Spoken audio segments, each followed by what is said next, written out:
노무현의 봉화마을 가는 길 출발한 지 2시간 반 됐고요. 여기는 경북 군위군 휴게소입니다.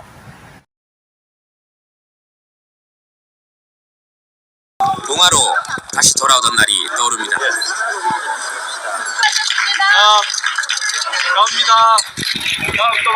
그때 귀향에도 전혀 서먹하지 않은 큰 환대를 받았으니 그 심정이 어땠겠습니까?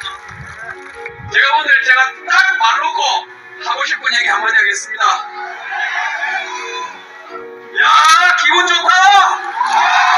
고향 땅입니다. 봉화로 돌아온 후에 논일 나온 이웃들 일손도 거들어주고 새참에 막걸리 잔도 기울였습니다. 위하여. 대통령의 짐은 내려놓고 여느 시골 마을 할아버지처럼 손녀 태워서 논길 달리는 이 기분, 헤아리실 수 있겠습니까? 손님이 되도록이면 적게 와야 손님이 오시면 그래도 탁주 한 잔씩 충분히 막걸리 하고. 청와대 살 때보다 어째 몸이 더 고달프다고 우스갯소리도 하곤 했지만 찾아와 주신 한 사람 한 사람 너무도 반갑고 고마웠습니다. 굳이 서울을 떠나 고향 봉화로 돌아오자 했을 때는 사실 몇 가지 꼭 이루고 싶은 일이 마음속에 있었습니다. 봉화마을에 젖줄인 화포천. 근데 화포천 상태는 아주 끔찍했습니다. 공장에서 내보낸 폐수, 생활 오수들이 뒤섞여서 물속에는 쓰레기만 가득 차 있었습니다. 야, 이거 이대로 둔 채는 아무것도 할 수 없겠다는 생각에 쓰레기를 거들어 나섰습니다. 폐 그물과 쓰레기는 모두 걷어냈고 몰래 폐수 버리는 사람은 없나 직접 자전거 타고 나가서 감시도 했습니다. 전직 대통령이 이렇게 유난스럽게 나서니 여러 사람들이 덩달아서 고생 진짜 많이 했습니다. 그랬더니 얼마 후 기적이 일어났습니다. 짧은 시간의 노력만으로도 강물은 놀랍게 맑아졌고 새들은 귀신같이 알고 찾아오기 시작했습니다. 깨끗해진 물속에 새들의 먹잇감이 많아졌기 때문입니다. 올라가면 사방 오실리가 다 보이니까 높은 산이죠. 아주 올라가 보면 아주 높은 산에 올라온 그런 느낌을 받습니다. 봉화산은 조선시대 봉수대가 있던 산입니다. 봉수대 아래에 있다고 해서 마을 이름도 봉화로 지어졌다고 하니까 이 산은 마을의 상징이라 할 만합니다. 하지만 이것도 많이 변해 있었습니다. 돌보지 않는 산에는 잡목만 우거져 어릴 적에 신나게 누비고 다니던 산길조차 전혀 찾지 못할 정도였습니다. 그래서 또 유난스럽게 굴었습니다. 마을 사람들하고 산에 올라서 잡목을 베어내고 사철 푸른 문차 나무를 심었습니다. 이 들녘의 농사꾼은 농민들만이 아닙니다. 2008년부터 풀어놓은 오리와 우렁이가 해충을 잡아먹고 잡초를 제거하며 벼농사를 거들고 있습니다. 봉화를 친환경 농법의 생태마을로 가꾸기 위해 시작한 일입니다. 제초제 몇 번 뿌리면 간단할 일을 아침 저녁으로 풀었다가 가뒀다가 사실 진짜 고생이 많았습니다.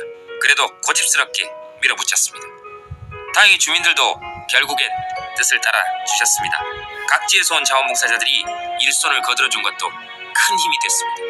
그리고 놀라시면 안됩니다. 25,000평에서 시작한 봉화의 생태농업은 3년 만에 20회 무려 50만 평으로 늘어났습니다.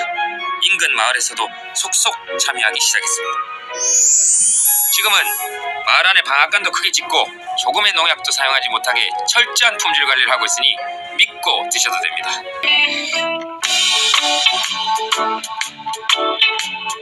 농사일 거들고 마을 청소하고 또 손녀와 자전거 타고 그저 평범한 시골 주민으로 살아간 것뿐인데 많은 분들이 웃으며 박수를 보내주셨습니다.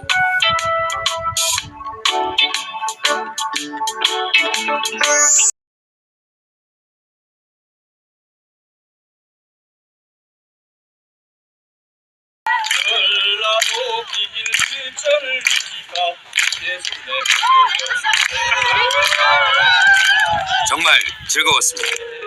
현직에서는 더러 쓰린 얘기도 들었지만 전직 대통령으로선 넘치는 사랑을 받아서 감사했습니다.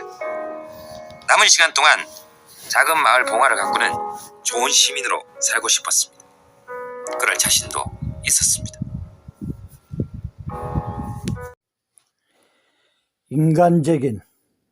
너무나 인간적인 노무현 대통령. 나는 은퇴 후 첫 방문지로 그분을 찾았습니다. 원체나 노무현이라는 상징성도 크지만 얼마 전에 치른 대통령 선거에서 진 큰 상실감을 일부나마 씻고 싶기도 했습니다. 생짓고 사는 게 고통이고 고라그 낙도 고안에 있다는 법문도 있지만 촛불혁명의 큰 간격은 불과 5년 만에 허사가 되어버렸습니다. 나와 판단을 달리했던 반수의 유권자 중에서도 그 반수는 지금에 와서 크게 실망하여 절망이라는 단어로 내뱉음을 하고 있습니다. 불과 100일 전의 일인데 말이죠. 우리는 왜 실책을 거듭하며 살아가는 것일까요? 오늘 대통령을 뵙는 이 순간이 지나면 그 해답을 일부나마 얻으실지 모르겠습니다. 바람이 불면 당신인 줄 알겠습니다.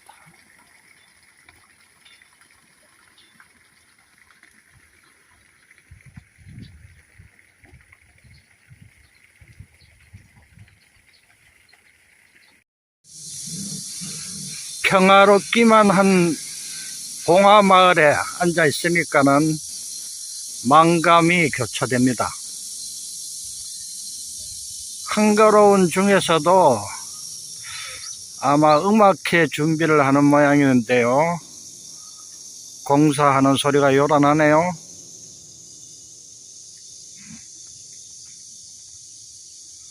우리는 지난 대선에서 유권자 절반이 100일도 안 돼서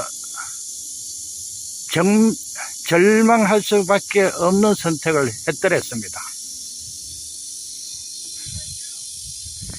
세 사람 중에 두 사람은 심각하게 절망감을 느끼고 있죠. 그러나 여전히 그쪽을 찍은 중에 절반 정도는 또 매우 잘하고 있다고 그래요. 제가 병원에서 근무할 때 그 엑스레이 기사인데 그쪽은 안 될 수밖에 없다, 해서는 안 된다 하면서도 찍더라고요. 그들 생각은 빨갱이만 아니면 된다, 누구라도 된다, 그런 생각이에요. 도대체 그 빨갱이가 뭔데 안 되는 줄 알면서 선택을 하고 말까요?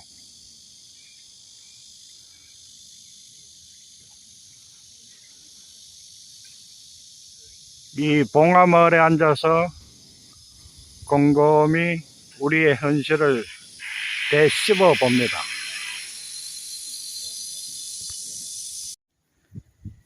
이번 대통령 선거에서 정통적으로 진보 쪽 지지자들이었던 20, 30대가 많이들 수구 쪽으로 표를 몰아주었습니다.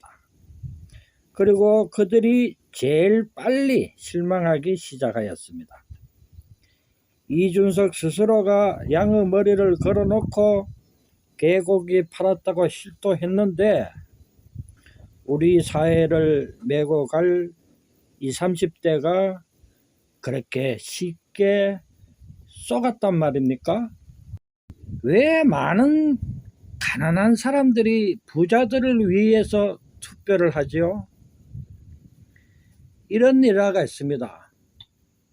그 탑골공원에 노인들이 무료 급식을 받지 않습니까?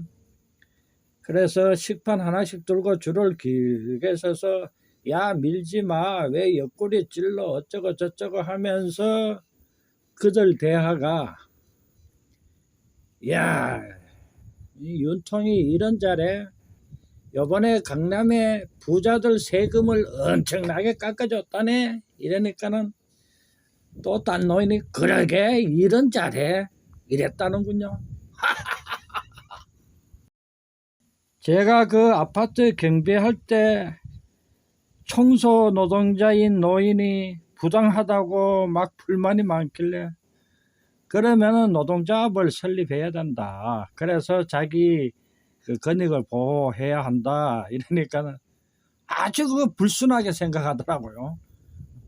자기 아는 누구도 노동조합 설립하다가 쫓겨나가지고 어쩌고 저쩌고 하면서 아주 사람을 이상하게 보더라고요. 제가 요양병원 경비로 근무할 때도 그 병원 앞에 한국노총 사무실이 있었는데 역시 그것도 총사는 노인이 그 앞만 지나가면은 저 문재인이가 만든 빨갱이라고.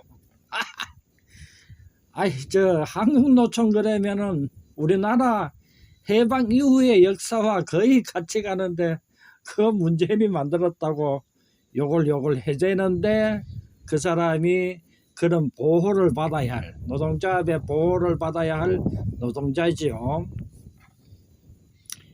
그뿐만 아닙니다. 재래시장에서 주차 요원할 때 그 주차 박스 옆에 그 짬밥 음식 쓰레기 관리하는 할아버지가 있었는데 그 할아버지도 맨날 일본 친송이고 미국 존경이고 그래요. 그래서 아이 우리가 일본보다 못할 게 뭐 있느냐. 차도 잘 만들고 핸드폰도 잘 만들고 심지어 노래도 잘하는데 그러니까 발끈하면서 그거 다 일본에서 배워서 하는 거지 우리가 어떻게 그걸 할 수 있느냐고 이러더라고요.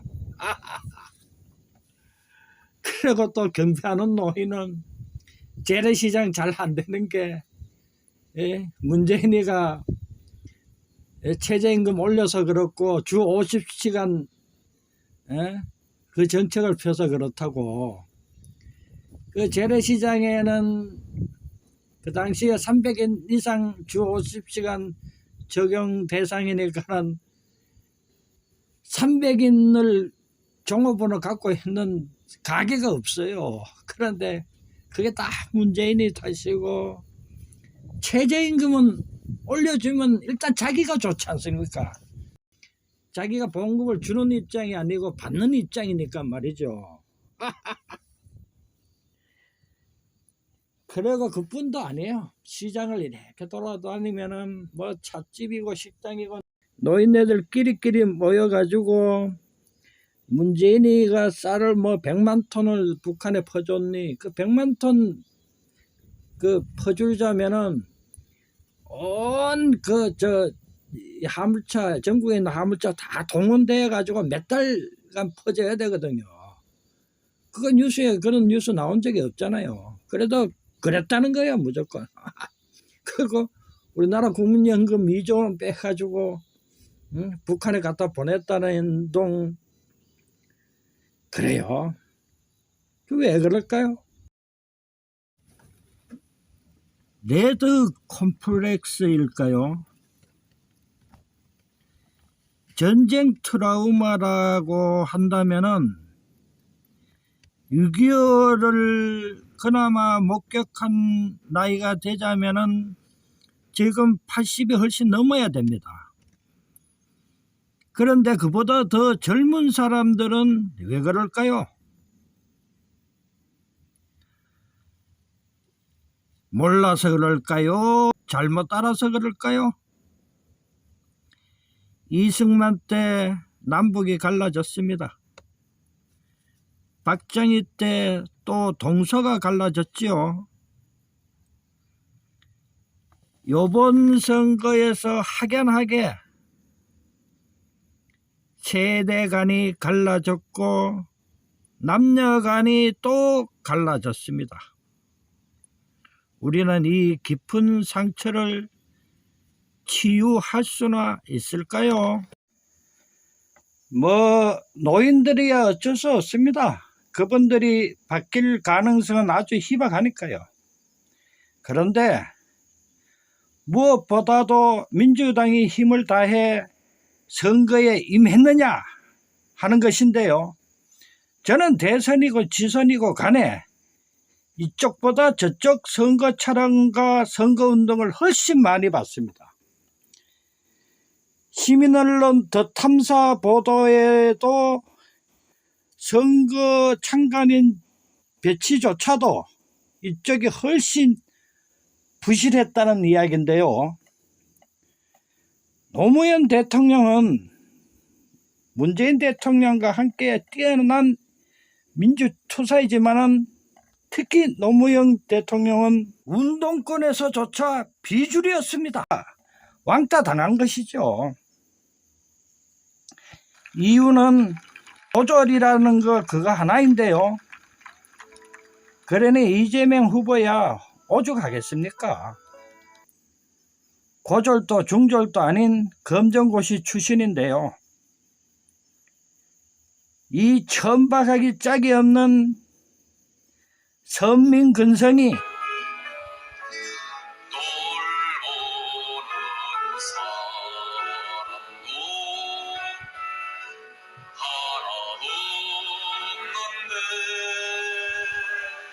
이번 선거전에서 여러 정황으로 봐서 저는 정권을 헌납했다고 봅니다.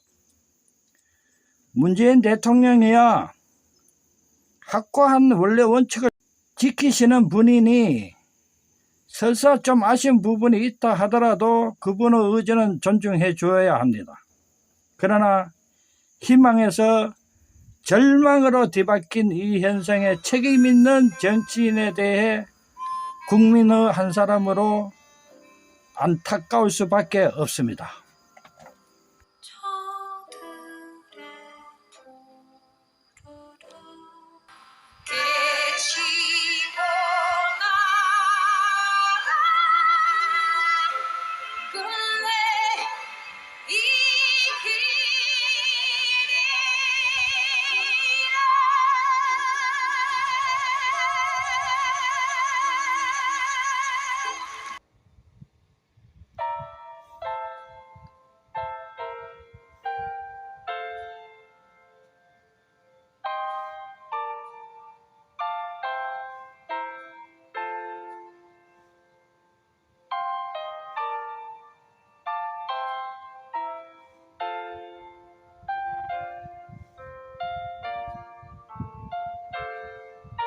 죄송합니다. 이전처럼 직접 마중 나가 손 꼭 붙잡고 인사도 좀 드리고 봉화 자랑 한번 신명나게 해야 되는데 이젠 그러기가 어려워졌습니다.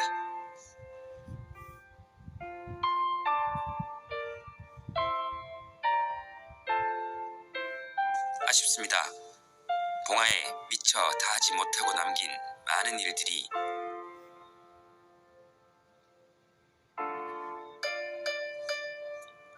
하지만 자랑스럽습니다.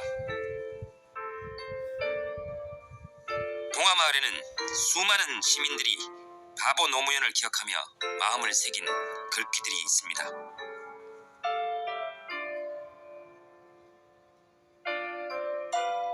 이것은 단지 노무현 개인에 대한 아쉬움과 추억이 아닙니다.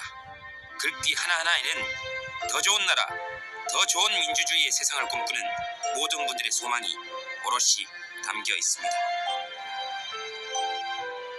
바로 봉화 촌놈 노무현이 평생 그렇게도 이루고자 꿈꿔왔던 그 세상 말입니다.